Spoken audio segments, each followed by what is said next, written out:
Masih semangat, Bu? Biar lebih semangat, seperti biasa kita tepuk semangat dulu ya, Bu. 1, 2, 3. Kami datang untuk hadir dan bersemangat. Kami datang untuk hadir dan bersemangat. Kami datang untuk hadir, hadir untuk datang. Kami datang untuk hadir dan bersemangat. Pastinya setelah tepuk ini kita lebih semangat lagi ya, Bu ya. Sebelumnya saya mau tanya, di sini adakah yang memiliki pinjaman?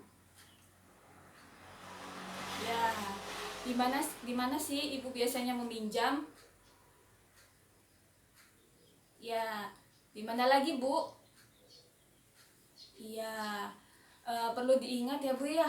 Kita tuh harus hati-hati dalam meminjam. Karena banyak sekali lembaga, bank-bank atau perorangan yang menawarkan pinjaman, apalagi dengan bunga yang cukup besar. Ya, Bu ya. Dan yang paling utama,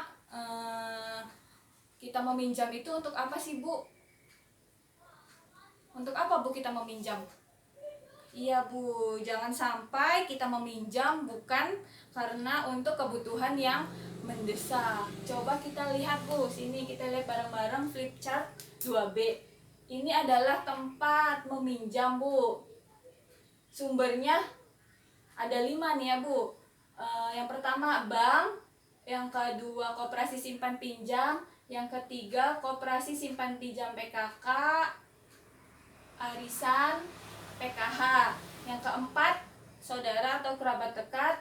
Yang kelima atau rentenir termasuk bank keliling. Coba saya mau tanya, Bu, kalau di bank prosesnya bagaimana? Rumit, biasanya mengisi formulir. Terus, Bu, mengumpulkan dokumen. Ya, perlu jaminan tidak, Bu? Perlu. Ya, seperti apa? Sertifikat rumah, BPKB motor, dan sebagainya, tergantung besarnya kita meminjam. Ada batas minimal pinjaman? Ya, tergantung nilai pinjaman yang diberikan. Periode atau cara pengembaliannya bisa disesuaikan? Tidak. Ya, Bu, ya harus sesuai dengan ketentuan. Bunga atau total pengembaliannya gimana, Bu? Cenderung tinggi kalau di bank. Kalau koperasi simpan pinjam, Bu, prosesnya bagaimana? Cenderung rumit, sama ya, Bu, yang mengisi formulir, mengumpulkan dokumen dan sebagainya. Perlu jaminan, Bu? Perlu. Biasanya apa, Bu? Sertifikat. Terus, Bu, PPKB motor. Ya, tergantung kita meminjam. Ada batas maksimal pinjaman? Ya, Bu ya, tergantung ketentuan yang berlaku. Periode cara pengembaliannya, Bu, bisa disesuaikan? Tidak, harus sesuai dengan ketentuan. Biasanya bunganya gimana, Bu, kalau di koperasi simpan pinjam? Tinggi. Kemudian kelompok simpan pinjam PKK, arisan, PKH, Bu, prosesnya gimana, Bu? Mudah. Iya, ada jaminannya, Bu? Perlu. Jika simpan pinjam, jika punya simpan pinjam kelompok, ada batas maksimal pinjaman? Ya, tergantung kesepakatan kelompok. Periode atau cara pengembaliannya bisa disesuaikan? Iya, bisa ya, Bu ya. Bunganya biasanya cenderung rendah. Kalau pinjamnya sama saudara atau kerabat dekat, prosesnya gimana, Bu? Mudah, tapi belum tentu mau meminjamkan. Ada jaminannya tidak, Bu? Tidak ya, Bu ya. Kalau di saudara sih ya, Bu ya. Ada batas maksimal pinjaman?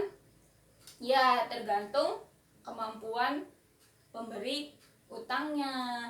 Periode dan cara pengembaliannya, Bu, bisa disesuaikan? Bisa ya, Bu, tergantung kesepakatan antara si ibu dengan kerabat ibu. Bunga atau total pengembaliannya, Bu, cenderung rendah, biasanya tidak ada bunga ya, Bu ya. Yang terakhir, rentenir atau termasuk bank keliling, biasanya gimana, Bu, prosesnya? Cepat cair ya, Bu. Perlu jaminan? Tidak, kecuali dalam jumlah yang banyak. Ada batas maksimal pinjaman? Tidak ya, Bu ya. Periodenya gimana, Bu, cara pengembaliannya? Ya, tidak harus ada ketentuan. Bunganya gimana, Bu, kalau di rentenir?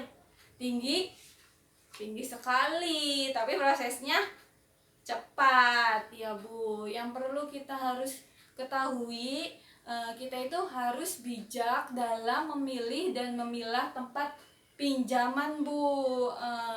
Dan kita juga harus bisa sesuaikan Bu dengan situasi kondisi keekonomian Ibu. Jangan sampai kita meminjam itu malah akan menambah beban atau masalah ya Bu ya.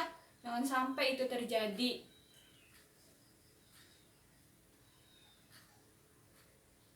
Ayo Bu, kita lihat film 2C. Coba Ibu simak ya Bu ya, bareng-bareng. Ibu-ibu, keadaan darurat bisa datang setiap saat dan biasanya perlu banyak uang untuk mengatasinya. Kalau tidak punya tabungan, kita terpaksa berutang. Padahal berutang itu besar resikonya dan pengeluaran kita pun membengkak. Jadi, biasakanlah menabung supaya tidak terjebak untuk berutang. Sisihkanlah uang untuk ditabung segera setelah kita menerima pendapatan. Menabung tidaklah harus banyak, yang penting rutin dan disiplin. Menabunglah secara terencana untuk memenuhi kebutuhan tertentu, misalnya untuk mengumpulkan modal usaha. Dan yang tidak kalah penting, pilihlah tempat menabung yang paling menguntungkan kita. Bila kita sampai terpaksa berutang, rencanakanlah utang secara cermat. Pinjamlah uang hanya untuk memenuhi kebutuhan, bukan untuk keinginan. Gunakan tabungan yang ada lebih dulu sebelum memutuskan berutang. Dan sesuaikanlah jumlah utang dengan kemampuan kita untuk membayarnya kembali. Pikirkan juga bagaimana cara kita membayar cicilannya nanti. Bandingkan dan pilihlah tempat meminjam dengan total pengembalian yang paling murah dan sesuai dengan pola pendapatan kita. Ya Ibu, setelah melihat film tadi, bagaimana sih Bu, Ibu Lili mengatasi masalah keuangannya? Coba Bu, bagaimana? Ya, ada lagi Bu? Iya, betul apa yang dikatakan oleh Ibu Aminah, bahwa apa Bu? Pinjaman secara matang akan membantu kita menyelesaikan masalah keuangan. Namun akan lebih baik jika kita selalu memiliki tabungan untuk berjaga-jaga. Perlu diingat ya Bu ya, kita itu harus rutin dalam menabung. Contohnya seperti ini Bu. Nih, ini adalah contoh sederhana menabung rutin nih ya Bu ya, dengan botol bekas ya Bu ya. Karena sedikit apapun tabungan kita, kalau kita rutin dan rajin, insya Allah Bu akan membantu kita saat ada masalah atau keperluan yang mendadak. Perlu dipahami ya Bu ya. Iya, harus bisa rajin menabung dan rutin, harus konsisten ya Bu ya.